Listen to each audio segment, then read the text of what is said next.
ফুরফুরা শরীফের পীর মুজাদ্দুদুজ্জামান হযরতে পীর আবু বকর সিদ্দিক রাহমাতুল্লাহ আলাইহি হুজুর আমার 1 তারিখে ফুরফুরা শরীফে দরবার শরীফে বসেছিলেন। আল্লাহ পাকের ওলি বান্দার ভক্ত মুরিদ মুতাকিদিন অসংখ্য অসংখ্য মুরিদ মুতাকিদিন ছিল বাবা। বাংলাদেশ নোয়াখালীর জমিন থেকে ফুরফুরা শরীফের জমিনে এসে হযরত মুজাদ্দুদুজ্জামান হযরত দাদা হুজুর পীর কিবলা রাহমাতুল্লাহ আলাইহি হুজুরের দরবারে এসে দোয়া চাওয়ার জন্য তারা এসে হাজির হয়ে বললেন, আমাদের পীর আমাদের মুর্শিদ মুজাদ্দুদুজ্জামান হুজুর, আমরা বাংলাদেশ থেকে এসেছি, আমাদের জন্য একটু দোয়া চেয়ে দেন। আল্লাহ পাক যেন আসমান থেকে একটু পানি দেয়, বড় বিপদে বড় মুসিবতের ভিতরে রয়েছি। কয়েক মাস খরা ডেকেছে, আসমান থেকে পানি হয় না। হুজুর গাছপালা পুকুর পুষ্করণী শুকিয়ে গিয়েছে। ও আল্লাহর ওলি ফুরফুরার পীর মুজাদ্দুদুজ্জামান আবু বকর সিদ্দিক হুজুরের কাছে বললেন, হুজুর একটু পানির জন্য দোয়া করেন। মুজাদ্দুদুজ্জামান রাহমাতুল্লাহ আলাইহি ভক্ত মুরিদদেরকে নিয়ে ওযু করে আসতে বললেন। তারা ওযু করে আসার সাথে সাথে মুজাদ্দুদুজ্জামান দরবারে বসে তাদেরকে নিয়ে হাত তুলে মুনাজাত দোয়া চাইছেন। ও রব্বুল আলামিন আল্লাহ, ও গফুর গফফার আল্লাহ, আমি আপনার বান্দা আবু বকর ভক্ত মুরিদদেরকে নিয়ে আপনার দরবারে দোয়া চাইছি। আল্লাহ গো, আপনি একটু আসমান থেকে পানি দেন। আল্লাহর কসম হুজুরের জীবনীতে পড়েছি মুজাদ্দুদুজ্জামান রাহমাতুল্লাহ আলাইহি দোয়া চাইছেন। আমার আল্লাহ পাক মুজাদ্দুদুজ্জামানের দোয়া কবুল করে নিয়ে হাত নাবানোর আগে আমার আল্লাহ আসমান থেকে পানি বর্ষণ করেছিলেন। জোরে বলো সুবহানাল্লাহ, একটু আওয়াজ দিয়ে বলুন সুবহানাল্লাহ। তারাও তো মানুষ আর আমরাও মানুষ, ঠিক না বলবো? মানুষ তারা ছিল আর আমরা, কিন্তু দুই মানুষের ভিতরে তফাৎ পার্থক্য আছে না নাই? পার্থক্যটা কি অনেক অল্প নাকি না অনেকটা বেশি? অনেক বেশি পার্থক্য। কত বেশি? তারা আল্লাহকে খুশি করেছে আর আমরা বান্দাকে খুশি করি। কাকে খুশি করি? যদি এরা রাসূলুল্লাহকে বিদ্যুতিও করে অসুবিধা নাই, খবরদার এমন বলো না দাদা দিদি কষ্ট পাবে। কথা মনে বুঝতে পারিনি। আমি কিন্তু কোন নেতা নেত্রীর কথা ভেবে ওয়াজ করছি না, আমি আল্লাহ আল্লাহর রাসূলের গোলাম হিসাবে ওয়াজ করছি। কথা বুঝলেন? তাতে নবী যা হয় হোক, নবীকে নিয়ে রাস্তায় যত কিনা যা বলে বলুক, আমাদের ঘরের মুসলমানরা বলে খবরদার নবীকে নিয়ে যা করে করুক, কথা বলা যাবে না। কেন? কথা বললে দাদা দিদি কষ্ট পাবে। আমি কোন পার্টির নাম করে বলছি না, কোন ব্যক্তি কষ্ট পাবে। ওতে নবী যা হয় কি কথা সত্য না মিথ্যা বলছি বাবা? কিন্তু সাহাবা রিদওয়ানুল্লাহি আলাইহিম আজমাইনরা তারা চেয়েছিল কি না আমরা কষ্ট পাবো, আমার ছেলে মেয়ে সবাই কষ্ট পাই, পাক যেন মুহাম্মদুর রাসূলুল্লাহ দুঃখ ব্যথা না পায়। ঠিক না বলে বাবা? ফুরফুরার পীর আবু বকর সিদ্দিক তারা আল্লাহর গোলাম ছিল, তারা আল্লাহকে রাজি খুশি করেছিল। আল্লাহ যাতে খুশি, আমি আবু বকর তাতে খুশি। আল্লাহ যা চাই আমিও তাই চাই। কেন? আমরা চাই আল্লাহর গোলাম, আল্লাহকে খুশি করব, তাই না বাবা? এই জন্য তাদের জবান দিয়ে যা বলেছে আমার আল্লাহ সেটাকে সঙ্গে সঙ্গে কবুল করে নিয়েছে। বলুন সুবহানাল্লাহ। আর আমিও কাঁদি, হুজুরও কাঁদে, শ্রোতাও কাঁদে, মুসল্লিও কাঁদে, ইমামও কাঁদে, কাঁদা সার, কিন্তু কাজের কাজ হয় না বাবা। তার ভিতরেও আমরা রাগ করবেন না বাবা, কারণটা শুনেন। দাদা হুজুর পীর কিবলা জীবনীর ভিতরে পড়েছি মামা,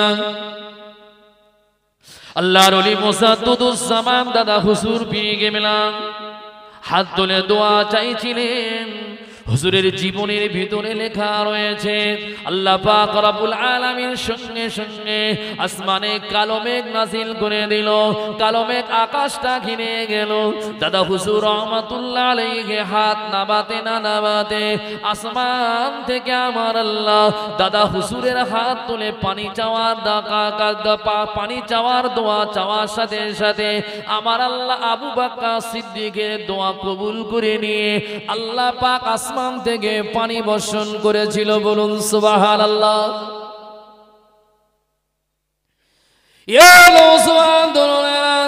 দক্ষিণ 24 পরগনা গ্রামটার নাম আপনারা অনেকে বললে চিনতে পারবেন মামা। ওই গ্রামটার নাম ছিল গরানমোষ, বাসন্তী থানার অন্তর্গত। কিছু মানুষ কয়েকদিন পরে এসে একই দোয়া চাইতে বললেন, ও আল্লাহর ওলি ফুরফুরা শরীফের পীর মুজাদ্দুদুজ্জামান, আমাদের মুর্শিদ, আমাদের পীর হুজুর একটু আল্লাহ দরবার ইলাহিতে দোয়া চেয়ে দেন। কি দোয়া বাবা? হুজুর আমাদের এলাকায় পানি হয় না, হুজুর বড় বিপদে রয়েছি, বড় কষ্টে রয়েছি। দাদা হুজুর রহমাতুল্লাহ আলাইহি আল্লাহ পাকের ওই বান্দা বান্দিকে লক্ষ্য করে বলল, ও আমার ভক্ত মুরিদ মুতাকিদিনেরা, যাও না বাবা ওযু করে এসো, আমি আবু বকর তোমাদেরকে সাথে নিয়ে আল্লাহ দরবারে দোয়া চাইব। মুজাদ্দুদুজ্জামান রহমাতুল্লাহ আলাইহি তাদেরকে ওযু করে আসতে বললেন। তারা ওযু করে আসলো। আল্লাহর ওলি মুজাদ্দুদুজ্জামান দাদা হুজুর রহমাতুল্লাহ আলাইহি হুজুর তাদেরকে সঙ্গে করে নিয়ে আল্লাহর শাহী দরবারে হাত পেতে দোয়া চাইলেন। রব্বানা, আয় আমার রব, যালামনা, আল্লাহ আমি জুলুম করেছি, ওয়া ইল্লাম তাগফির লানা, আল্লাহ আপনি যদি ক্ষমা না করেন, ওয়া তারহামনা, আল্লাহ যদি আপনি রহমত নাযিল না করেন, লানাকুনান্না মিনাল খাসিরিন, আল্লাহ ক্ষতিগ্রস্তদের দলভুক্ত হয়ে যাব। আল্লাহর ওলি হাত তুলে দোয়া চাই, অঝর নয় কাঁদতে থাকে বাবা। সেদিনের দোয়ায় আমার আল্লাহ আসমান থেকে পানি দিয়েছে, কিন্তু আজকের দোয়াতে আমার আল্লাহ আসমান থেকে পানি দেয় না। এই দোয়া কবুল না হওয়ার পেছনে কারণ হচ্ছে দাদা হুজুর, তাই না? তাই তো নাকি? দাদা হুজুরই তো দোষী। সেদিন দোয়া কবুল হয়েছে, কিতাব বলছে, কিতাব আমি বলছি না, কিন্তু আজকের দোয়া যে কবুল হয়নি এর জন্য দোষী হচ্ছে দাদা হুজুর পীর কেবলা। বলে হুজুর ওরকম করে বলুনি, দাদা হুজুর আমরা তাকে অনেক ভালোবাসি, মহব্বত করি। তিনি ছিলেন যুগ সংস্কারক, একজন এমন আলেম, শুধু আলেমের দিন নয়, তিনি ছিলেন আমাদের সমাজের শিরিক বিদআত মুক্ত একজন, তিনি ছিলেন আমাদের যুগ সংস্কারক। আমাদের গ্রাম থেকে মানিক পীরের থান, বনবিবির থান, গ্রামে গঞ্জে সব কত শিরিক বিদআত কুফরি, কত মানুষ নামাজ বলা, রোজা বলা, দাড়ি ছিল না, তারা জুয়া, তারা কিনা মদ গাঁজা থেকে শুরু করে অনেক কত না গুনাহের কাজ করত। ফুরফুরার পীর দাদা হুজুর রহমাতুল্লাহ আলাইহি একা নয়, তার ভক্ত মুরিদ মুতাকিদিন খলিফা গণদেরকে নিয়ে তারা সমাজের বাড়িতে বাড়িতে মেহনত চালিয়ে এই সমাজ থেকে শিরক বিদআতকে উৎখাত করেছে। কি কথা সত্য না মিথ্যা বাবা? অস্বীকার করতে পারবেন? এখন তো পীরের নাম শুনলে অনেকে ঝাল লাগে, ঝাল লাগা বোঝেন, কিন্তু আল্লাহ ওয়ালারা যদি পৃথিবীতে না আসতো ভাই, সব কাওরা বাদ দিয়ে মুচি হয়ে ঘুরতে হতো। ঠিক না বল বাবা? কি আমি ভুল বলছি? এখনো গ্রামের অনেক জায়গায় দেখবেন মানিক পীরের থান আছে, আছে না? অনেক গ্রামে দেখবেন দুধ বিবির থান আছে, বন বিবির থান রয়েছে। এই শিরক কাজ করা যাবে বাবা? করা যাবে? যাবে না। কেন? নাংলা গ্রামের মানুষরা অনেক ভালো, আমি জানি শিরক বিদআত থেকে ওরা অনেক দূরে রয়েছে আলহামদুলিল্লাহ। কেন? এখানে শিক্ষার কিছু আলো রয়েছে, এখানে আলেম ওলামারা রয়েছে। যদি কোনো শিরক বিদআত করতে যায় তারা কিন্তু বাধা দেয়, এটা করা যাবে না। কি কথা ঠিক না ভুল বাবা? কিন্তু আপনারা ভাবছেন যে আমাদের এলাকায় অনেক আলেম ওলামা রয়েছে, আমরা ঠিক আছে, কিন্তু অন্য জায়গায় ঘুরে ঘুরে দেখি তো বাবা, এখনো দরগার রওজায় এরা ভোলে না। কথা বুঝতে পারছেন? মসজিদে যায় না, এরা শুধু রওজার দরগায় ঘুরে বাবা কিছু পাওয়ার জন্য। দরগার রওজায় গিয়ে কোনো লাভ হবে না, যদি যেতে হয় আল্লাহর ঘর মসজিদে গিয়ে লাভ হবে। কি কথা ঠিক না ভুল বাবা? আমি কি খারাপ বোঝাচ্ছি, ভুল বোঝাচ্ছি নাকি? না। এ নওজোয়ান তরুণেরা, দাদা হুজুর পীর কিবলা রহমাতুল্লাহ আলাইহি হুজুর বড় চিন্তায় পড়ে গেল। আমি আবু বকর সেদিন আল্লাহ দরবারে দোয়া চেয়েছিলাম, দোয়া চাইতে না চাইতে আমার আল্লাহ আসমান থেকে পানি দিয়েছিল। আজ আমি আবু বকর আল্লাহ দরবারে দোয়া চাইলাম, আমি আবু বকর আল্লাহ দরবারে হাত তুলে দোয়া চাইলাম। আজকে আমি আবু বকর আমার দোয়াকে আমার আল্লাহ পাক কেন কবুল করলো না? দাদা হুজুর পীর কিবলা তিনি আমাদের মতন মানুষ, সাধারণ মানুষ না বাবা। তিনি একটা জিনিস জানতে হলে আল্লাহ তাকে এমন কিনা নিয়ামত দান করেছিল, যে নিয়ামত গুলো আল্লাহ পাকের বন্ধু হলে আল্লাহ তাকে দান করে। ওটা হলো কাশফ। কি সে কাশফ কথার অর্থ হচ্ছে গোপন তথ্য, গোপন রহস্য জানার, তাই বলা হয় কাশফ। মাটির নিচেই কি আছে আমি আপনি আমাদের চোখে বলতে পারবো না, কিন্তু আল্লাহ ওয়ালাদেরকে আল্লাহ একটা চক্ষু দিয়েছে। ওরা যদি মনে করে কাশফ করলে কবরের নিচের খবর, মাটির নিচের খবর, আল্লাহর আসমানের উপরের খবর আল্লাহ তাদেরকে দেখিয়ে দেন। বলুন সুবহানাল্লাহ। বিশ্বাস মনে হয় না নাকি বাবা? চোখ তো তিনটা না দুইটা? তিনটে চোখ। আমরা ছোটবেলায় পড়েছি ধারাপাতে, তিনে নেত্র, তিন চক্ষু। দুইটা চোখ দিয়ে দুনিয়ার একটা দৃষ্টির সীমা আছে, কিছু দূর পর্যন্ত দেখা যায়, ফাঁকা মাঠ হলে একটু বেশি দেখা যায়। কিন্তু এই অন্তর চক্ষুর পাওয়ার কিন্তু এই দুই চোখের পাহাড়ের মতন না। এই চক্ষুর পাওয়ার 7 আসমান ভেদ করে আরশে আজিম, 7 আসমান ভেদ করে আরশে আজিম থেকে নিয়ে মাটির নিচ পর্যন্ত 7 তবক জমিন পর্যন্ত এই চক্ষুর পাওয়ার দিয়ে আমার আল্লাহ আল্লাহ ওয়ালাদেরকে দেখার সুযোগ করে দেয়। বলুন সুবহানাল্লাহ। আবু জেহেল্লা কিন্তু এসব ভালোবাসবেন, এসব আবু জেহেল বোঝেন। কিছু কিছু মানুষ রয়েছে না ভাই, সোশ্যাল মিডিয়াতে দেখছি ওলিয়া উলিয়াদের কথা বললে, পীরের কথা বললে ওদের ঝাল ধরে। পীর তীর ওসব কি? আবার পীর মানে মুরব্বী, আমিও জানি, কিন্তু পীর আমরা বলি কাকে? আল্লাহ ওয়ালাদেরকে বোঝানোর জন্য বলি। কি কথা ঠিক না বল? আসলে কিন্তু ওলি বান্দা, আল্লাহ ওয়ালা বান্দা, ওরা কিন্তু এসব বিশ্বাস করে না। কথা বুঝতে পারছেন?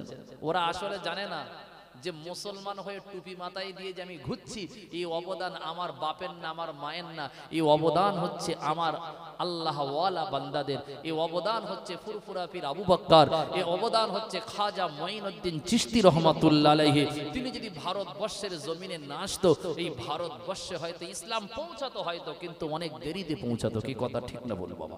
হয়তো ইসলাম অনেক দেরি হতো। তাদের মেহনত এরা মানতে চায় না, তাদের কষ্ট এরা মেনে নিতে চায় না। এরা যারা আল্লাহ ওয়ালার দুশমন, তারা কিন্তু নবীরও দুশমন, তারা আল্লাহরও দুশমন। কি কথা ঠিক না বল বাবা? তা দাদা হুজুরের দোয়া কবুল হয়নি, তাহলে এখন দোষ কাকে দিবেন? দাদা হুজুরের না যারা দাদা হুজুরের সাথে হাত তুলেছে ওদের? জি, কাকে দোষ দিই নাকি? দোষ কার? দাদা হুজুরের তো নাকি? কেন দাদা হুজুরের দোয়া কবুল হয়নি? কারণ আছে। এই কারণটা যদি বলি, নাংলায় যদি কেউ কোনোদিন বলে যে তরিকুল হুজুরের দাওয়াত করব, তাহলে বলবো কলেরার দাওয়াত করলে চাঁদা দেবো না।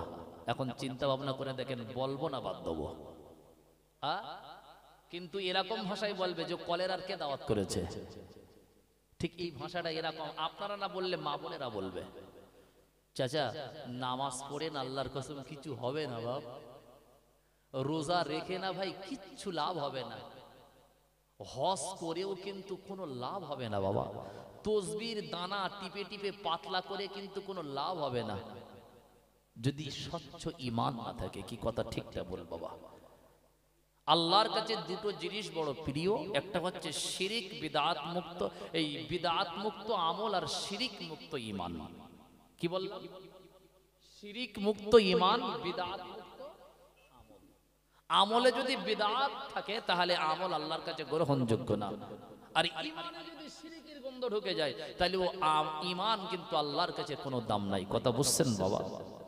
আমাদের দুইটা জিনিস কিন্তু আমাদের ভিতরে আছে। আমাদের ঈমানের শিরিক রয়েছে, আর আমাদের আমলে কিন্তু বিদআত ঢুকে গিয়েছে বাবা। কথা বুঝছেন?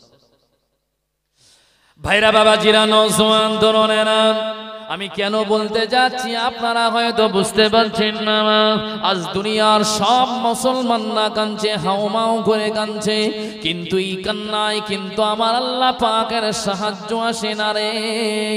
আমার আল্লাহ পাক রব্বুল আলামিন যদি মনে করে ওই আবরা বাদশার মতন যারা ফিলিস্তিনের উপরে বোমা, ইসরাইল যারা ফিলিস্তিনের মানুষদের উপরে হামলা চালাচ্ছে, আমার আল্লাহ যদি মনে করে বাদশা আবরাহার মতন তাকে নিমিষে ধ্বংস করে দিতে পারে কি পারে না? আমার আল্লাহ যদি মনে করে নমরুদের সৈন্যকে আপনার কিনা ময়দান থেকে আপনার কিনা খালি করে দিয়েছিল সামান্য একটা মশা দিয়ে, আমার আল্লাহ ইচ্ছা করলে এই নমরুদের মতন কিন্তু ইসরাইলের ইহুদিদেরকে আল্লাহ ধূলিসাৎ করে দিতে পারে। আমার আল্লাহ যদি মনে করে লূত নবীর মতন সাইকলন দিয়ে তাদেরকে নিশ্চিহ্ন করে দিতে পারে। আমার আল্লাহ যদি মনে করে নূহ নবীর জামানার মানুষদের মতন পিলাবন্দি ইসরাইলকে দুনিয়ার আপনার কিনা ম্যাপ থেকে, দুনিয়ার আপনার ম্যাপ থেকে নামটা জনমের মতন মুছে দিতে পারে কি পারে না? ভাইরা বাবাজিরা, নওজোয়ান তরুণেরা, এর দুইটা কারণ হতে পারে। একটা কারণ হলো রাসূলুল্লাহ বলেছেন দুনিয়া ও সিজনুল মুমিনিন ওয়া জান্নাতুল কাফিরিন। ঈমানদার যারা হবে, ঈমানদারের জন্য আমার আল্লাহ পাক কষ্টের জায়গা রেখেছেন দুনিয়ায়। দুনিয়াতে ঈমানদার বান্দাদেরকে আমার আল্লাহ তিলে তিলে পরীক্ষা করবেন। যদি ঈমানদার ধৈর্য ধারণ করতে পারে তারা কিন্তু আল্লাহ পাকের পেয়ারা বান্দাদের দলভুক্ত হবে। আর একটা কারণ হতে পারে, ওই কারণটা হলো আমাদের চালচলন, ওঠা বসা, খাওয়া দাওয়া, আমাদের ব্যবসা বাণিজ্যের ভিতরে হারাম ঢুকে পড়েছে। তাই আমাদের চাওয়া, আমাদের দোয়া, আমাদের কান্না আমার আল্লাহ পাক শুনেন বটে, তারপরেও কিন্তু তার দয়া মায়ার দৃষ্টি আমাদের দিকে পড়ে না। ঠিক না ভুল? কেন এখন ব্যাংকে টাকা রাখা আর সুদ খাওয়া কোনো ব্যাপার না, কোনো বিশ্বাস করেন কোনো ব্যাপার না। আপনাদের নাংলা তো অনেক ভালো গ্রাম আলহামদুলিল্লাহ, এখানে সুদের ব্যবসাও হয় না, সুদের সারটারও ঢোকে না। এখানে মশামশি বন্ধনের কেউ ওই লোন গ্রুপের সাথে জড়িত নাই, এখানে কোনো মা কিন্তু ওই গ্রুপ লোনের সাথে জড়িত নেই। এরা অনেক ভালো মানুষ আলহামদুলিল্লাহ। না আমি যেটা বলছি এটা উল্টো না, এটা ঠিক বাবা? উল্টো? চাচা বলতেছে একদম ঠিক, আপনি যা বলেছেন ঠিক। শোনেন বাবা, নামাজ পড়ে রোজা রেখে হজ করে যাকাত দিয়ে তসবিহ টিপে কোনো লাভ হবে না বাবা। কেন? জবানের দোয়া আল্লাহর কাছে বলতে দেরি হবে, ঈমানদারের জবান বলতে দেরি, কিন্তু আল্লাহ দিতে দেরি করবে না। কিন্তু আমরা এত বলি কিন্তু কাজ হয় না। এই নওজোয়ানেরা, জবানকে পবিত্র করুন।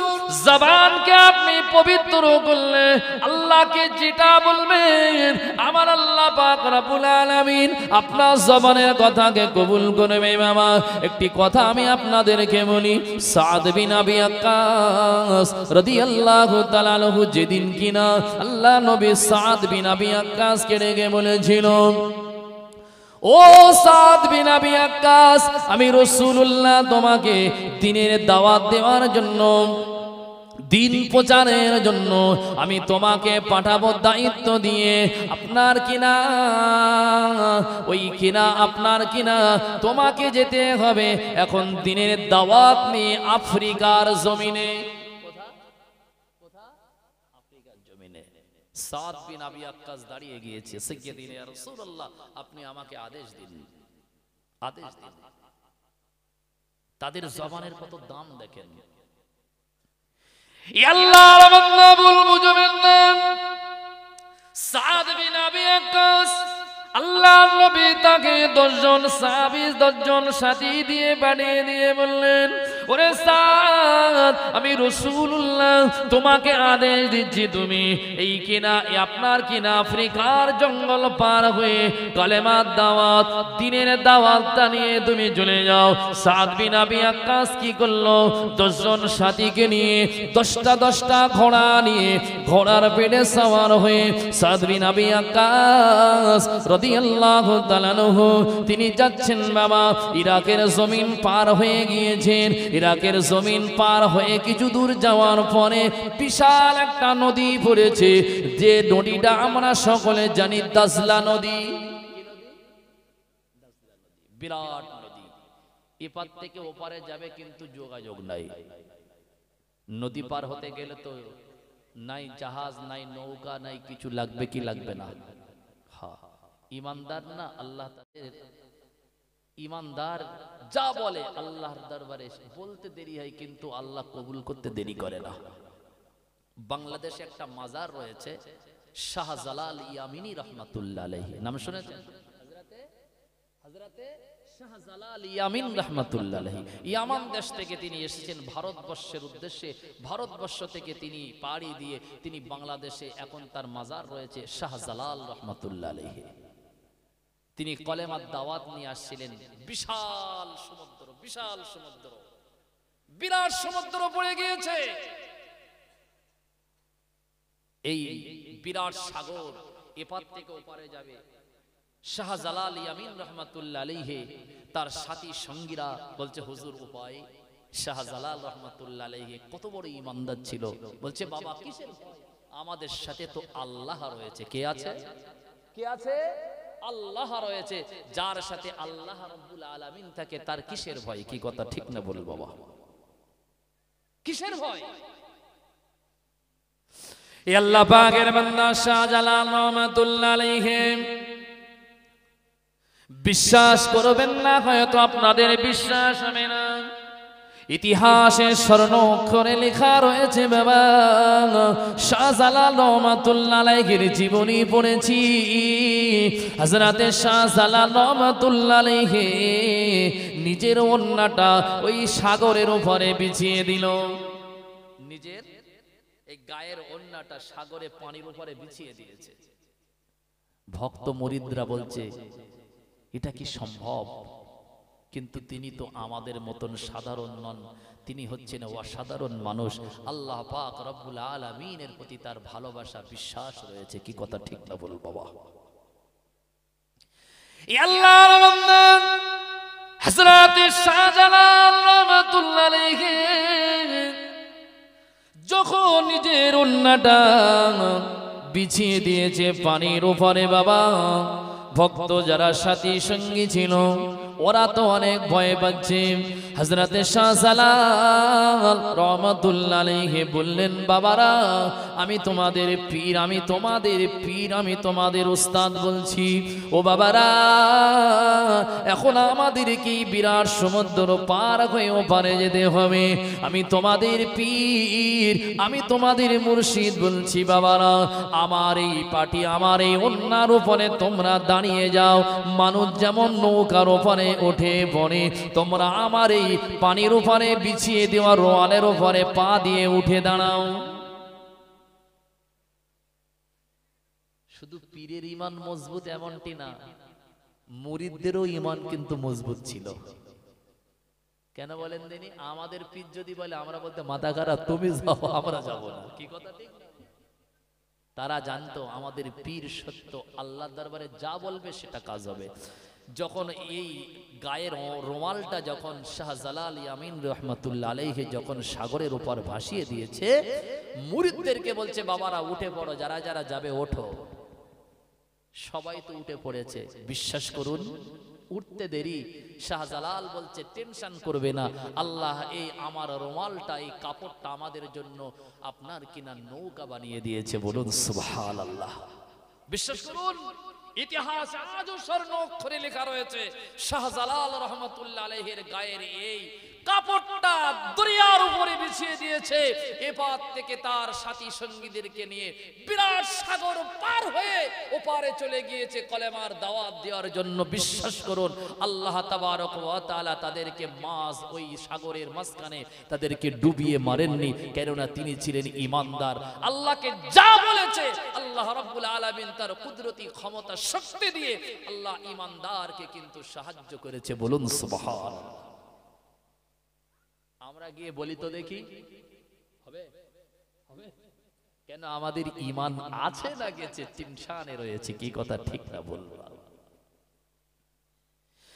এ নওজওয়ান তরুণেরা, হযরত আবু ওয়াক্কাস রাহমাতুল্লাহ আলাইহি ওই সময় দাজলা নদীর সামনে গিয়ে চিন্তায় পড়ে গেল, এবার থেকে ওপারে যাব, নদীতে কোনো নৌকা মিলছে না, কি করা যাবে এখন?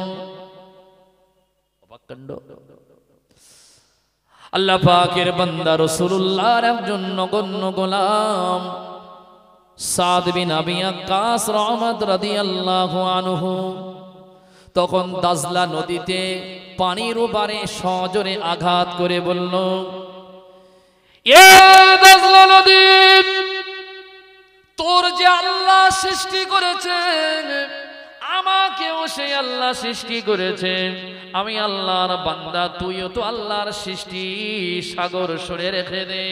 আমার নবী মুহাম্মদুর রাসূলুল্লাহ সাল্লাল্লাহু আলাইহি সাল্লাতু ওয়াসাল্লাম তার নগণ্য গোলাম আল্লাহর হাবিব আমাদেরকে পাঠিয়েছে কলেমার দাওয়াত নিয়ে পার থেকে ওপারে যাওয়ার জন্য।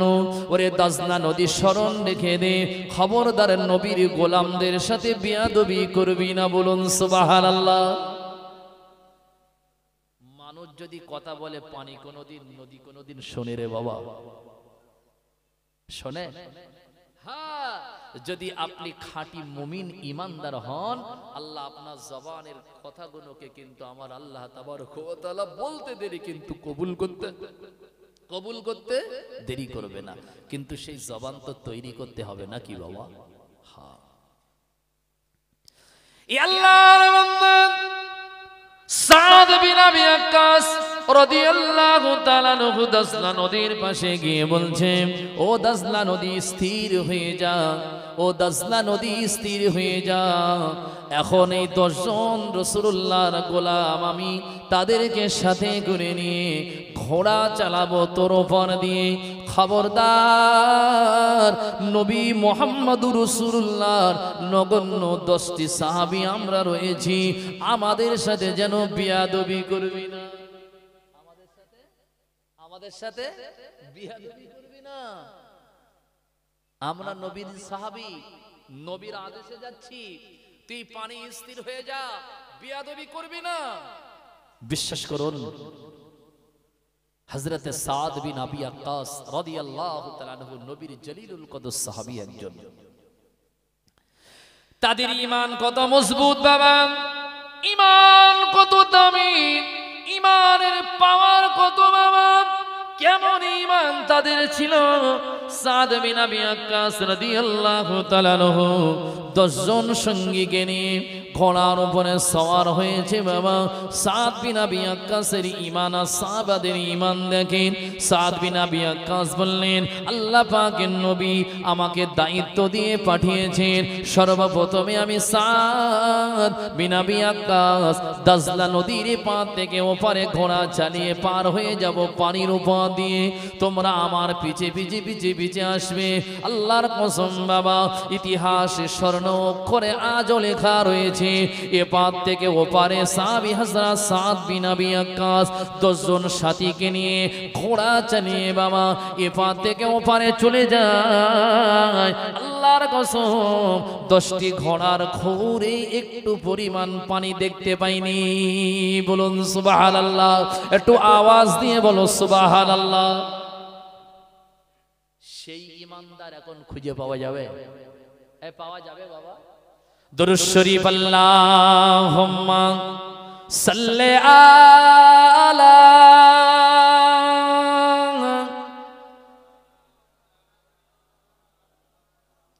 একটু জোরে জোরে পড়েন, ওয়া আলা আলি সাইয়্যিদিনা। ও গো মা আমিনা, তোমার কোরে ঘরে রহমত খোদা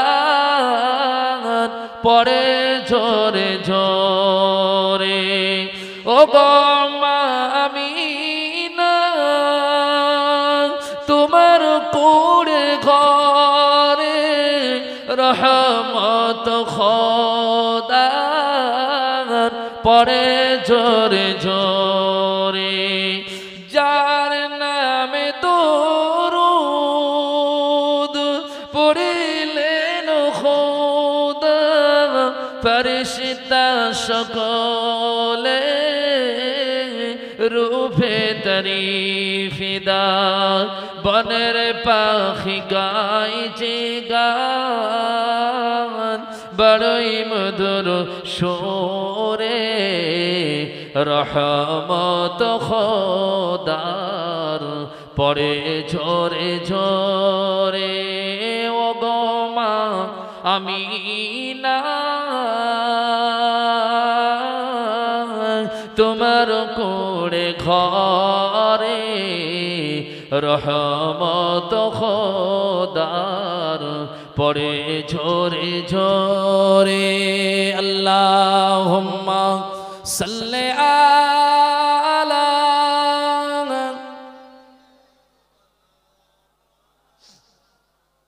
ওয়া আলা আলি সাইয়্যিদিনা।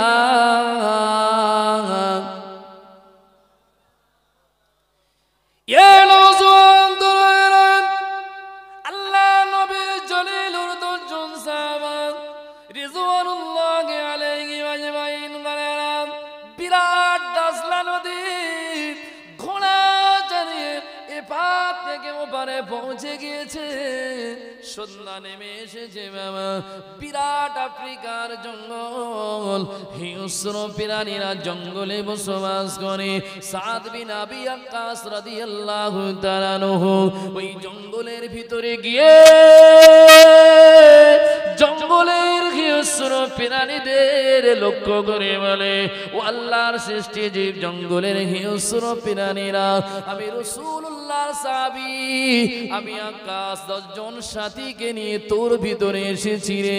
জঙ্গলের হিংস্র প্রাণীরা, আমি সাদ বিন আবি ওয়াক্কাস এই 10 জন সাথীকে নিয়ে আজ রাতটা জঙ্গলের ভিতরে কাটাতে চাই। জোরে বলুন সুবহানাল্লাহ, একটু আওয়াজ দিয়ে বলো সুবহানাল্লাহ।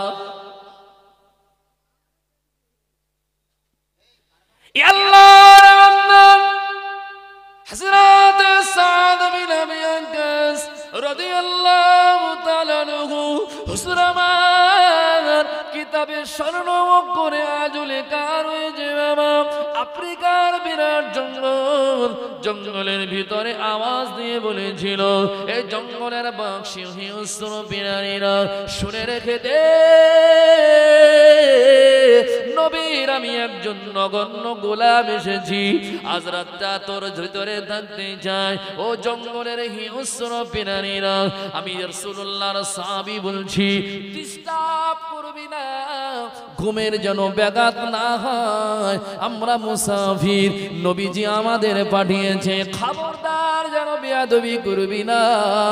আল্লাহর কসম করে বলছি, সাদ বিন ওয়াক্কাস সেদিন জঙ্গলে হুঙ্কার দিয়েছিল, মুসলমানের হুঙ্কারে, ইমানদারের গর্জনে বাবা, জঙ্গলের বাঘগুলো বাঘের লাইনে, হাতিগুলো হাতির লাইনে, সিংহগুলো সিংহর লাইনে বাবা, সাপগুলো সাপের লাইন। আজ ভাই ভাই কোনো অসুবিধা নাই, তারা গলায় গলায় কাঁধে কাঁধ মিলিয়ে লাইন দিতে শুরু করেছে বাবা। আল্লাহ নবী সাহাবাদেরকে উদ্দেশ্য করে জঙ্গলের জঙ্গলে সিংহ বাঘ বলেছিল, রাসূলুল্লাহর গোলাম, আমরা আপনারা আমাদের কাছে এসেছেন, আমরা আপনাদের ঘুমের ব্যাঘাত ঘটাবো না। আল্লাহর কসম করে বলছি, ইতিহাসে স্মরণ করে আজও লেখা রয়েছে, মুসলমান ইমানদারের হুঙ্কার আর গর্জনে জঙ্গলি প্রাণীগুলো জঙ্গলের একটা কিনারা তারা খালি করে দিয়ে মুসলমানদের থাকার জায়গা করে দিয়েছিল। একটু জোরে বলুন সুবহানাল্লাহ, একটু আওয়াজ দিয়ে বলুন সুবহানাল্লাহ, মন খুলে বলুন সুবহানাল্লাহ। নারায়ে তাকবীর, নারায়ে তাকবীর, নারায়ে তাকবীর। আজ আপনি জঙ্গলে গিয়ে হুঙ্কার দেন, জঙ্গলি বাঘ মনে হয় আপনার হুঙ্কারে সাইড হয়ে যাবে নাকি? বলে অনেক দিন থেকে মানুষের গোশত খাওয়া হয় না, কাছে আয় আজ বকরা ঈদ, কি কথা ঠিক না বল? বকরা ঈদ করবে না, তাদের বকরা ঈদ শুরু হবে। মুসলমানের মতন মুসলমান হলে বিশ্বাস করুন দুনিয়ার সব শক্তি আপনাকে স্যালুট জানাবে। কি জানাবে? স্যালুট জানাবে। কিন্তু আমরা তো নামে মুসলমান, কাজে না, কিন্তু আমলে না। কিন্তু রাগ হচ্ছে না? এটা সত্য কথা। মুসলমান হয়ে যান তো দেখি, ইমানদার হয়ে যান। আমরা তো ইমানকে বিক্রি করে দিয়েছি কাদের কাছে? বেধর্মীদের কাছে। বিশ্বাস করুন।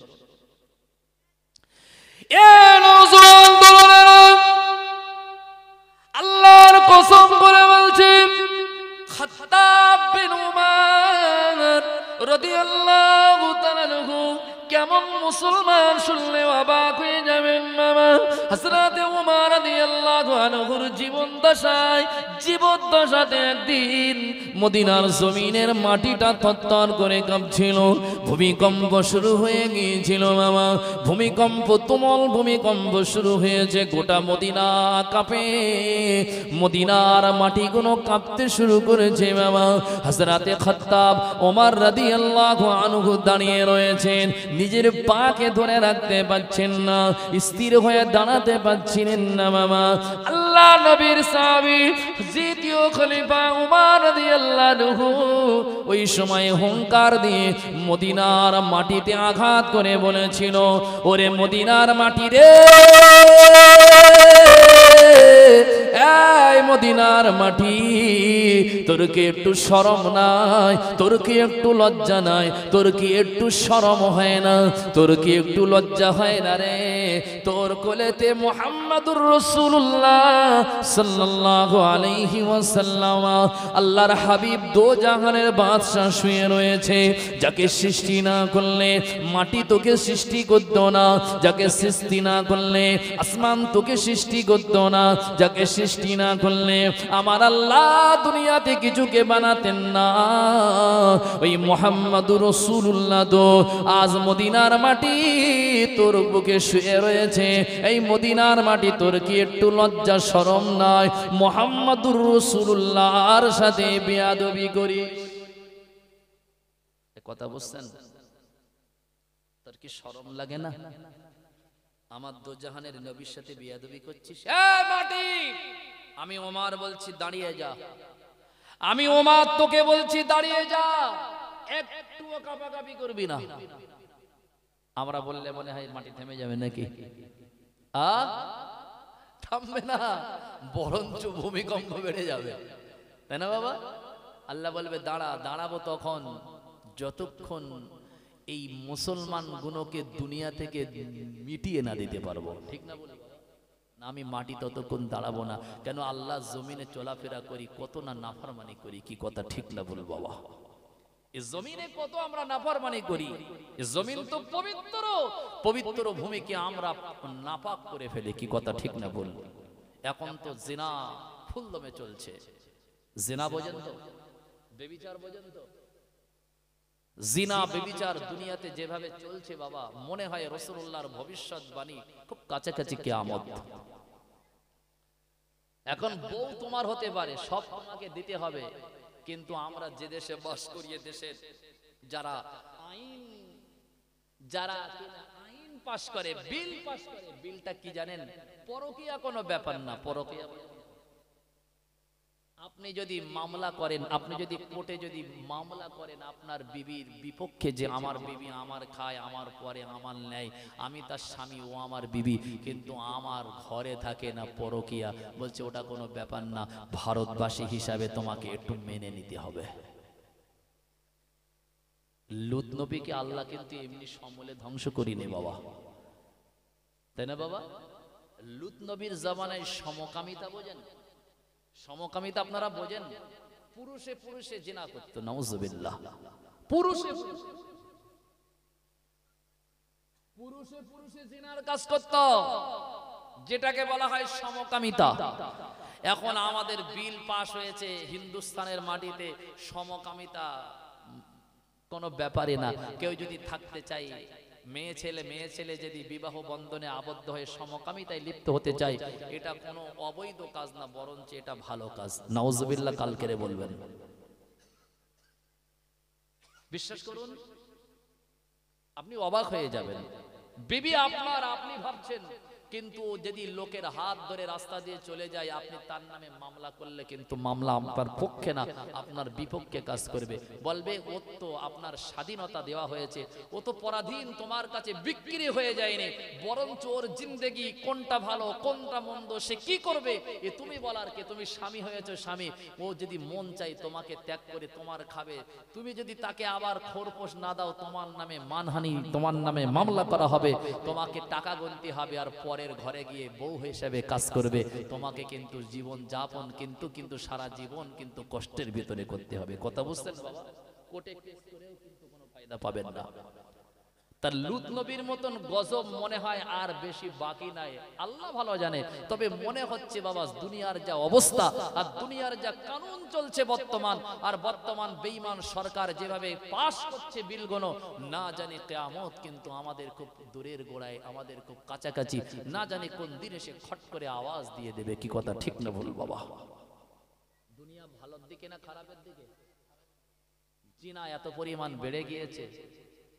এখন জিনা, আগে কিন্তু জিনা করতে গেলে অনেক কষ্ট ছিল, কিন্তু এখন জিনা করতে গেলে কোনো কষ্ট নাই। কেন? শয়তান আমাদেরকে কাছে এমন একটা জিনিস পৌঁছে দিয়েছে, এটা ভালো জিনিস, এতে ভালো জিনিস যদি আপনি ভালো কাজে লাগান, ঠিক না বল বাবা?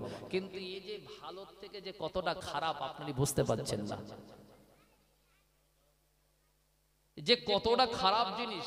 কোলের বউ কিন্তু হাতছাড়া হয়ে যাচ্ছে।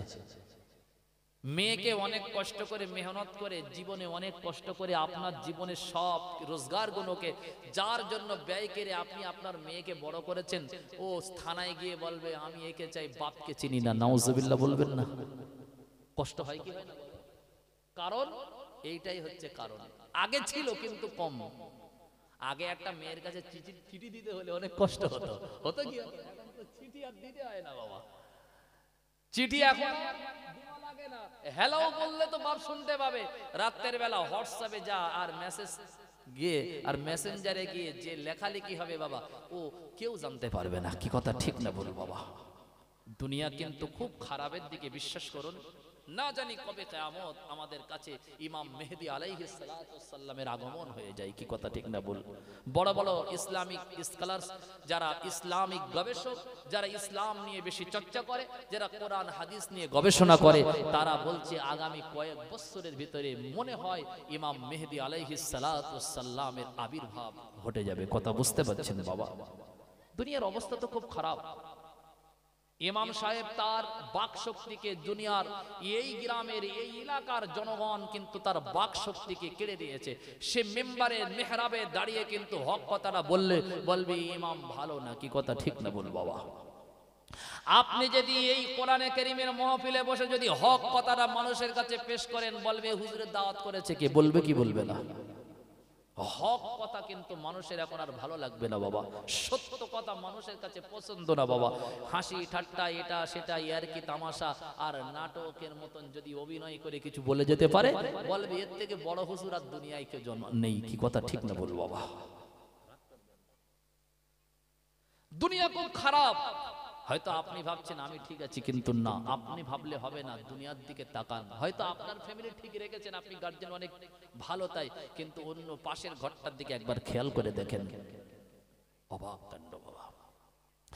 ভাইরা বাবা জিরানো সুয়ান্দরনেরা মদিনার মাটিকে লক্ষ্য করে হযরতে ওমর রাদিয়াল্লাহু তাআলা আনহু বললেন, তাদের জবান কেমন জবান ছিল বাবা, জবানে যা বলেছে আমার আল্লাহ, জবানে বলতে দেরি আমার আল্লাহ পাক কবুল করতে দেরি করে না গো বাবা। ও আল্লাহ পাকের বান্দা হযরতে ওমর রাদিয়াল্লাহু তাআলা আনহু হুজুর আমার ওই সময় মদিনার মাটির উপরে হাতটা চাপড়ে বলেছিল, ওরে মদিনার মাটি তোর লজ্জা শরম হয় না নাকি? মুহাম্মাদুর রাসূলুল্লাহ তো শুয়ে রয়েছে, খবরদার কখনো আর এমন করে আমার নবীজির সাথে বেয়াদবি করবি না। আল্লাহর কসম বাবা, ইতিহাস সাক্ষ্য পৃথিবীর সব দেশে কিন্তু ভূমিকম্প হয় আর ভূমিকম্প হবে।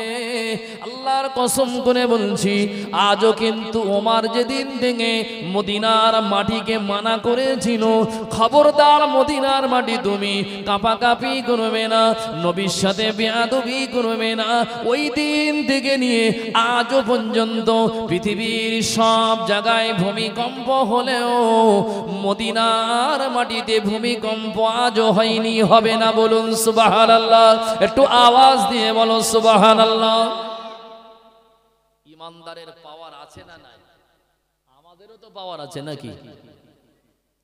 আমরা এত কাঁদছি, আল্লাহ পাক আমাদের চাওয়া কান্না যেন দেখতে পায় না। কি কথা ঠিক না বলুন বাবা? বলে কিচ্ছু হয় না, একদিন নামাজ পড়ছি, নামাজে কিচ্ছু হয় না। নামাজে কি হবে বাবা? আপনি তো নামাজ পড়বেন, কিন্তু নামাজ পড়ে নামাজের যে কবুল, কিভাবে নামাজ পড়লে কবুল হয়, আসলে সে কাজ তো আমাদের দ্বারাই হয় না। কি কথা ঠিক না বল বাবা? দুনিয়ায় এমন সমাজে কাজ নাই যে কাজগুলো মুসলমানদের দ্বারাই হয় না। বিশ্বাস করুন, মিথ্যা আমরা খুব দারুণ করে বলতে পারি, চিটিংবাজি আমরা দারুণ করে অভিনয় করতে পারি, বোনের জমি জমা হক ফাঁকি দেওয়া আমরা দারুণ কায়দায় কিন্তু বোনকে তাড়িয়ে দিতে পারি। আত্মীয়তা বন্ধন আমরা কিন্তু আত্মীয়তা বন্ধন কিন্তু ছিন্ন করতে ভালোবাসি। সমাজের মানুষ আগে বাড়ছে, আমরা আমাদের চুক্তি আমাদের বুদ্ধি তাকে রুখে দিতে পারি।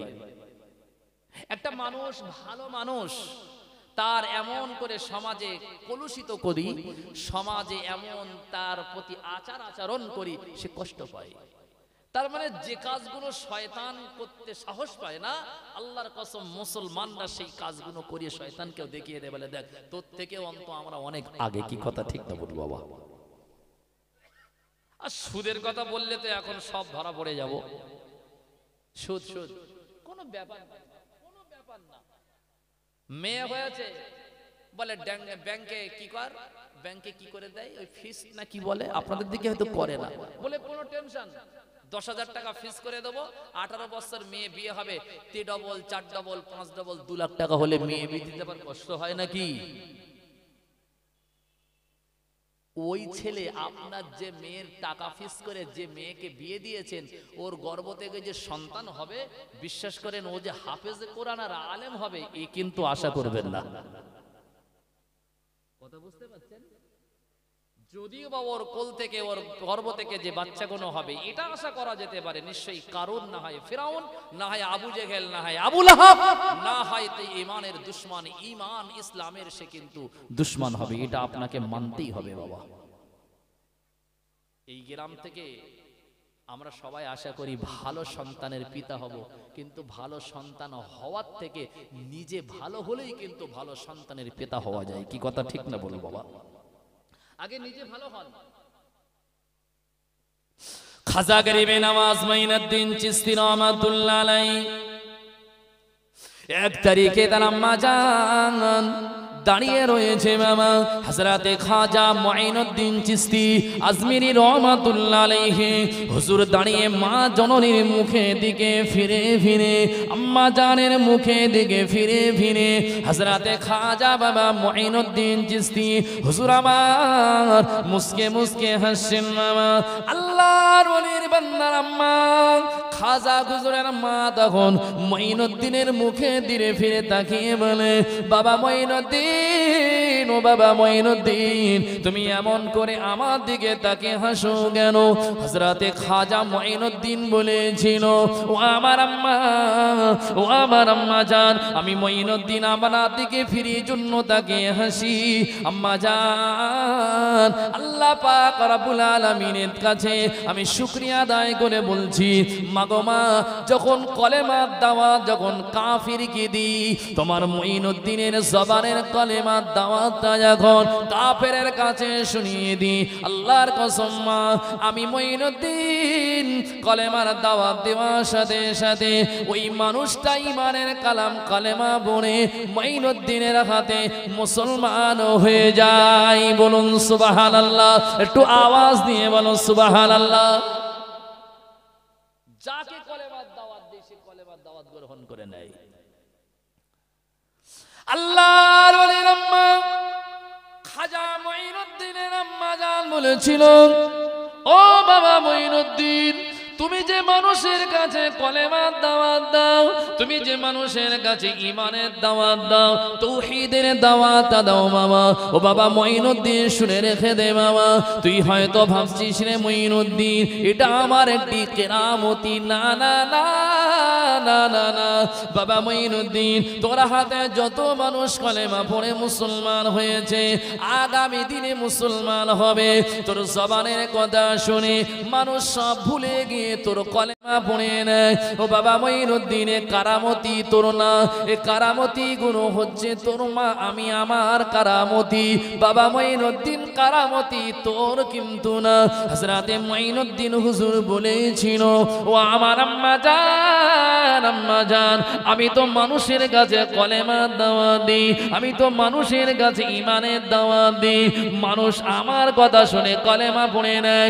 আম্মা জান, এ কারামতি মুঈনুদ্দিন আমার হওয়ার কথা, কিন্তু আপনি বলছেন বাবা মুঈনুদ্দিন ও কারামতি তোর না, ও কারামতি গুণ আমার। আম্মা জান, কি কারণ আমাকে একবার বলুন। হযরতে মুঈনুদ্দিন চিশতির মা বলেছিল, ও বাবা মুঈনুদ্দিন, ও বাবা মুঈনুদ্দিন, শুনে রেখে দে বাবা, আমি তোকে শুনিয়ে দিই, তুই যে মানুষের কাছে যে জবান দিয়ে কলেমার দাওয়াত দিস, তোর কলেমা জবানের কথাগুলো মানুষের ভালো লাগে, তোর প্রেমে পড়ে গিয়ে কলেমা পড়ে নেয় বাবা মুঈনুদ্দিন, এটা তোর মায়ের অবদান, এটা তোর মা জননীর কারণ। কি কারণ আম্মা জান? হযরতে মুঈনুদ্দিন চিশতির মা বলেছিল, ও বাবা ছেলে মুঈনুদ্দিন, যখন তুই আমার গর্ভ থেকে দুনিয়ার জমিনে এসেছিস বাবা, আমি আল্লাহ পাক রব্বুল আলামিনের বান্দি হিসাবে গর্ব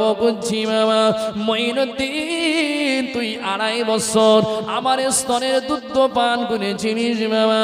ও বাবা মুঈনুদ্দিন, শুনে রেখে দে, এই 2.5 বছর দুধ পান করেছিস, আল্লাহর কসম করে বলছি, এই 2.5 বছরের ভিতরে একটি বারের জন্য, একটি বারের জন্য, একটি সময় এর জন্য আমি মুঈনুদ্দিন তোকে বলছি, আমি তোর মা বিনা ওযুতে দুধ কোনোদিন পান করাইনি। জোরে বলো, একটু আওয়াজ দিয়ে বলো সুবহানাল্লাহ। 2.5 বছর যে দুধ পান করেছিস, একটা বারের জন্য বিনা ওযুতে তোকে দুধ পান করাইনি। আপনি বলুন, ওই মায়ের সন্তান ভালো হবে না খারাপ? আর আমাদের মা ওযু করে দুধ খাওয়ানো তো দূরের কথা, ওযুর ফরজ কটা বলতে পারবে না। কথা ঠিক না? ওযু কিভাবে করতে হয় আমাদের মারা জানেও না। আমি কি বাজে কথা বলছি বাবা? জিজ্ঞাসা করেন ওযুর ফরজ কটা, বলতে হুজুর ওটা বলতে পারবো না। আপনি সিরিয়াল নিয়ে জিজ্ঞাসা করেন কোন টাইমে কোন সিরিয়াল হয়, আমাদের মুখস্থ একদম। হাফেজদের যেমন কোরআন মুখস্থ, সিরিয়াল 24 ঘন্টায় কোন টাইমে কোন সময়ে কত মিনিটে কত সেকেন্ডে কোন সিরিয়াল হয় এটা আল্লাহ কারে আমি একদমই বলে দিতে পারবো। তাহলে আমাদের ঘর থেকে মঈনুদ্দিন আসবে তো নাকি? মঈনুদ্দিন আমাদের ঘর থেকে মঈনুদ্দিন তৈরি হবে না। ছেলে খুব মারে মাকে, কি করে কি করে? রাগ হচ্ছে আপনাদের? ছেলে খুব মারে মাকে, অবজেকশন, গ্রামবাসী এক হয়েছে, এই খোকা মাকে মারিস কেন? বলছে বুঝতে পারি না, হয়ে যায়। কি কারণে? আমার মাথা কাজ করে না। চাচি শোনো, আপনার ছেলে আপনাকে মারছে এর জন্য তরিকুল কিন্তু আনন্দিত না, বরঞ্চ এর জন্য তরিকুল কিন্তু দুঃখিত। কেন? সন্তান কোনোদিন কোনো অবস্থাতে মায়ের গায়ে কিন্তু হাত তোলাটা ঠিক হবে না। তুমি যদি তোমার মায়ের গায়ে হাত তোলো, বিশ্বাস করুন তোমার জীবনের সব আমল ইবাদত কিন্তু ধ্বংস হয়ে আল্লাহ তোমাকে কিন্তু জাহান্নামের আসামি বানাবে। কি কথা ঠিক না বল? তারপরেও বলতে হয়, তারপরেও বলতে বাধ্য হচ্ছে বাবা। কারণ কি? আমার জানা মতে কোন লেখক লিখেছে না লিখেছে ওটা আমার কথা নয়, ওটা আমার আলোচনা নয়। হযরত বড় পীর আব্দুল কাদের জিলানী রহমাতুল্লাহ আলাইহি, তিনি শুনেছি ওয়াজে এবং হুজুরের জীবনীতেও পড়েছি, তিনি নাকি মায়ের পেট থেকে কোরআনের কেউ বলেছে 14 পারা, কেউ বলেছে 18 পারা হাফেজ হয়েছে। এটা আপনারা শুনেছেন তো নাকি? আমি ধরে নিলাম সত্য মিথ্যা আল্লাহ ভালো জানে। সত্য কি মিথ্যা আমি ওটা বোঝাতে যাচ্ছি না, কিন্তু লেখকে লিখেছে আর আমরা ওয়াইজিনরা ওই কিতাব পড়ে ওয়াজ করছি বাবা। আল্লাহই ভালো জানে। আল্লাহ ইচ্ছা করলে অবশ্যই করতে পারেন, এটা বিশ্বাস করেন তো নাকি? আল্লাহ যদি মনে করে কাউকে মায়ের পেট থেকে হাফেজে কোরআন বানিয়ে দুনিয়ায় পাঠাবে, এটা আমার আল্লাহর কাছে কিন্তু কোনো কঠিন ব্যাপার না বাবা। তিনি ইচ্ছা করলে পারেন। পারেন কি পারেন না? তিনি ইচ্ছা যা ইচ্ছা তাই করতে পারেন। তা বড় পীর আব্দুল কাদের জিলানীকে জিজ্ঞাসা করা হয়েছিল, ওস্তাদ তাকে জিজ্ঞাসা করলো, বাবা আব্দুল কাদের, তুমি যে এই কোরআনুল কারীম যে একসাথে বসে 18 পারা কোরআনকে মুখস্থ শোনালে প্রথম দিন, না জানি আরো অনেক কিছু তুমি জানো। ওস্তাদ তখন ছাত্রের সম্মানে দাঁড়িয়ে গিয়েছিল। কথা বুঝছেন? যে কোচি এখানে এই জায়গাটা তুই বস বাপ, আমি সাইডে বসি। আরে তো হওয়ার কথা, প্রথম দিন বাপ মা শিখিয়ে দিয়েছে আলিফ বাতা পড়ার জন্য। যদি প্রথম দিনে গিয়ে যদি 18 পারা মুখস্থ শোনায়, তাহলে ওস্তাদও তো ভয় পাবে। পাবে কি পাবে না? বলছে। তখন আব্দুল কাদের জিলানী বলেছিল, হুজুর এর থেকে কিন্তু বেশি আমি আর বলতে পারবো না। ওস্তাদ তখন বলছে, বাবা আব্দুল কাদের কেন? বলছে এই পর্যন্ত মুখস্থ, এর বেশি আমার মুখস্থ নাই। আচ্ছা, এর বেশি কিন্তু আমার মুখস্থ নাই। তা ওস্তাদ বলছে কারণ? বলছে আমি শুনেছি ওয়াজ করে আলেমরা, কিতাবেও আছে, একেবারে তারা ফালতু কথাও বলে না, সত্য মিথ্যা আল্লাহ জানে। তখন আব্দুল কাদের বলছে যে আমার মা আমি যখন পেটে ছিলাম, তিনি কোরআন শরীফ কিন্তু এইভাবে তিনি 18 পারা কোরআন হাফিজা ছিলেন। তিনি কোরআনুল কারীম কিন্তু তিনি মুখস্থ তিনি তিলাওয়াত করতেন। তাই শুনে শুনে মায়ের পেটে মুখস্থ করেছি। হতে পারে, পারে কি পারে না বাবা? আবার নাও হতে পারে। সত্য মিথ্যা আল্লাহ জানে। ভাইরা বাবা জিরা, নওজোয়ান তরুণেরা, কেন বলছি রাগ করবেন না মামা। আল্লাহর ওলি আব্দুল কাদের জিলানী তার আম্মা জান যদি কিনা কোরআন তেলাওয়াত করতেন, আর আব্দুল কাদের যদি পেটের ভিতরে যদি মুখস্থ করে নিতেন, ভুল আমাকে বুঝবেন না মামা। আমাদের ছেলেরা, আমাদের মায়েরা সমাজে লাঞ্ছিত। ইমাম সাহেবের কাছে যায়, হুজুর একটা তাবিজ দেন। ইমাম সাহেব বলছে কেন আম্মা? বলে আমার ছেলে কথা শুনে না, ছেলে আমার মা বলে ডাকে না, ছেলে আমাকে কষ্ট দেয়।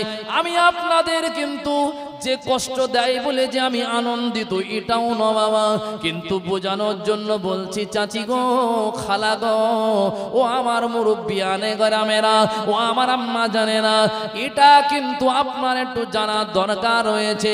সন্তান কেন আপনাকে কিল মারলো, চড় মারলো, ঘুষি মারলো, বিয়াদবি করলো, কারণটা কি? কারণটা তো আমার জানা মতে অন্য কোনো কারণ না। আপনি আপনার আব্দুল কাদেরকে ওই আপনার কিনা পেটের ভিতরে রেখে আপনি কিন্তু সিনেমা দেখেছেন, ফিল্ম দেখেছেন, শাহরুখ খানের ফাইট দেখেছেন। কি দেখেছেন? শাহরুখ খানের মার তখনও সিরিয়াল ভুলে বেলে করছি 5 মিনিট এটা হোক, এ তো দারুণ মার মারছে রে বাবা। বলে মা সিরিয়াল, বলে ও তো কাজা দেখে নেওয়া যাবে, কিন্তু এটা কাজা দেখতে কষ্ট হবে। কাজা বোঝেন না? কাজা বোঝেন না? এখন সিরিয়াল কিন্তু কাজা দেখা যায়, তার মানে যেটা ছেড়ে যায় পরে কিন্তু নেটে সার্চ করলে ও কাজাটাও কিন্তু আদায় করে দেওয়া যায়। যারা সিরিয়াল প্রেমিক কিন্তু এরা নামাজ কাজা হলে অসুবিধা নাই, কিন্তু যেন সিরিয়াল কাজা না হয়।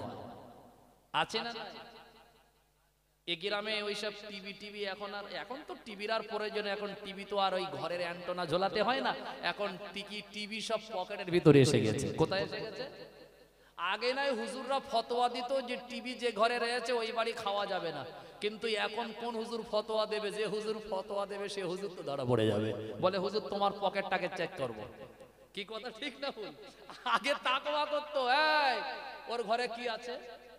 আমার দেখা কথা বলছি, জলসেরিয়ার ইলেম বক্সের নাম শুনেছেন? আল্লাহ হায়াত তাকে দুনিয়া থেকে বিদায় করে আল্লাহ তার কবরকে জান্নাতের টুকরা বানিয়ে দেন, বলুন আমিন। কিন্তু একজন বড় মাপের আলেম ছিলেন, তাই না বাবা? এই জলসেরিয়ার ইলেম বক্স সাহেব হুজুরের আমি খেয়াল করেছি, আমার পাশের গ্রামে কোনো একটা ঘরে ঘরোয়া মিলাদে এসেছিলেন, কিন্তু বাবা মসজিদের পাশে এসে বলছে কোচি শোন। তা কোচি এসেছে বলছে ওদের বাড়ির টিভি আছে, বলতে হুজুর টিভি কটা চাই? রান্নাঘরে টিভি, শোয়ার ঘরে টিভি, খাওয়ার ঘরে টিভি, বারান্দায় টিভি, টিভি আর টিভি। হুজুর বলতো ড্রাইভার গাড়ি ঘুরো। হুজুর কোথায় যান? বলে পরে দেখা হবে। পরে তিনি তাকওয়া করতেন, এটা করা আলেমদের কাজ। কি কথা ঠিক না বল বাবা? কিন্তু এখন কিন্তু কোন হুজুর আর বলবে কোচি তোর বাড়ি টিভি আছে খাবো না? এখন টিভি তো আর অ্যান্টেনা ঝুলিয়ে দেখতে হয় না, এখন তো ডিজিটাল জমানা, এখন পকেট ডিজিটাল হয়েছে, টিভি পকেটের ভিতরে। ঠিক না বল বাবা? বিশ্বাস করুন, আমি কেন বলছি কারণ রয়েছে। কারণ কি? কারণটা হলো আমাদের মায়েরা যদি আব্দুল কাদের জিলানীর মা যদি তারকে পেটে রেখে কোরআন শোনায়, যদি কোরআন মুখস্থ হয়, আমাদের সন্তানগুলোকে পেটে ধারণ করার সময় যদি আমরা এই সমস্ত খারাপ সিরিয়াল, এই খারাপ জিনিসগুলো দেখি, তাহলে ভাই ও তো মারপেট থেকে ঢিসুম, মারপেট থেকে তো ক্যারেটা শিখে বার হবে। কি কথা ঠিক না বল বাবা? এসে প্রথমে শুরু করবে মাকে। কি কথা ঠিক না বল? মেরে দেখি তাবিজি কাজ হবে না রে বাপ, তাবিজি কাজ হবে না। কেন? তুমি মা তোমার সন্তানকে সেইভাবে তৈরি করতে পারোনি। ঠিক না বলো বাবা? মা যদি ভালো হয় সন্তান ভালো না খারাপ? খাজা মাইনুদ্দিনের মা বলছে, বাবা 2.5 বছরে দুধ পান করিয়েছি, একটা বারে তোর জন্য বিনা ওযুতে দুধ দেয়নি, আল্লাহর কসম। যে মা 2.5 বছর দুধ পান করিয়েছে, ওযু কোনোদিন তাকে ছুটে যায়নি, ওযু অবস্থায় পান করেছে, ওই মায়ের গর্ভের সন্তান আল্লাহ ওয়ালা হবে কি হবে না বাবা? তার জবানের দোয়াকে আল্লাহ কবুল করবে কি করবে না বাবা? অবশ্যই করবে। কিন্তু আমরা দোয়া চাই, আমাদের দোয়া কবুল হয় না। আসলে মা ভালো কি খারাপ, মাকে বদনাম দেওয়াটা আমরা সন্তান, আমাদের এটা কাজ না। তারপরেও কিন্তু সমাজের দিকে তাকিয়ে বলতে বাধ্য হচ্ছি, আসলে দোষ যদি খুঁটতে হয় তাহলে দোষী হিসাবে আসামির কাঠগড়ায় কিন্তু মাকে প্রথমে দাঁড় করাতে হয়। ঠিক না বল বাবা? আমি বাজে কথা বলছি নাকি বাবা? বাপ মা যদি ভালো হয় সন্তান ভালো হবে, হবে কি হবে না? আর বাপ মা যদি খারাপ হয়, ছেলেকে বলতে কইছি নামাজ পড়, কিন্তু এ নামাজ পড়ে না। এই কচি তুই মাদ্রাসায় পড়ি, তোর হুজুর কি শিক্ষা দিয়েছে? চাচা তোমার মুখে দাড়ি নাই, নামাজ নাই, তুমি রোজা করো না, শরিয়ত মানো না, তুমি তোমার ছেলেকে যদি বলো নামাজ পড়ো, নামাজ পড়বে বলে মনে হয়? যাইবা হোক, আমার সময় তো একদম শেষের দিকে।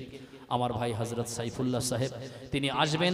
কমিটির আদেশ, যারা ছড়িয়ে ছিটিয়ে রয়েছেন মাহফিলের ভিতরে আসার জন্য আসুন। দাঁড়িয়ে একটু বিশ্বনবীর রওজা আকদাসকে লক্ষ্য করে একটু সালামে নজরানা পৌঁছাবো।